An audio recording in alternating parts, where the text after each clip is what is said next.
Right అండి, final గా ఏంటంటే జుమ్లా. రైట్ అండి, ఫైనల్ గా భాస్కర్ గారు ఒక్కసారి మీ వెర్షన్ వినిపిస్తారా? మేడం చెప్పండి చెప్పండి, వినిపిస్తుంది చెప్పండి.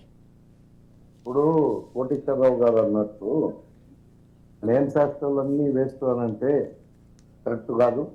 మేనిఫెస్టోలో ఏదైతే పెట్టినరో గత 5 సంవత్సరాల నుంచి మా దగ్గర ఖచ్చితంగా కేసీఆర్ కిట్ అనేది మేనిఫెస్టోలో లేదు మేడం. కేసీఆర్ కిట్ పెట్టిండ్రు, ప్రజలకు వనికొచ్చేది మాత్రమే బీఆర్ఎస్ పార్టీ పెట్టిన మేనిఫెస్టో ఇది.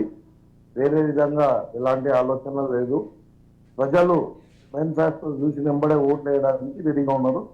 రేషన్ కార్డుల విషయానికి వస్తే ఖచ్చితంగా అది ప్రభుత్వం వచ్చిన వెంబడే ఈసారి టీఆర్ఎస్ పార్టీ ప్రభుత్వం ఏర్పాటు చేసిన వెంబడే రేషన్ కార్డులు ఇస్తుంది. ప్రజలకు మేము అదే మాట చెప్తున్నాం. ప్రజలు అడిగేది కూడా రేషన్ కార్డుల గురించే. గృహలక్ష్మి వల్ల ఏది సరిగ్గా అడుగుతలేదు కాబట్టి మేము ఖచ్చితంగా ప్రభుత్వం ఏర్పాటు చేస్తామని అనుకుంటున్నాం. రైట్ భాస్కర్ గౌడ్ గారు.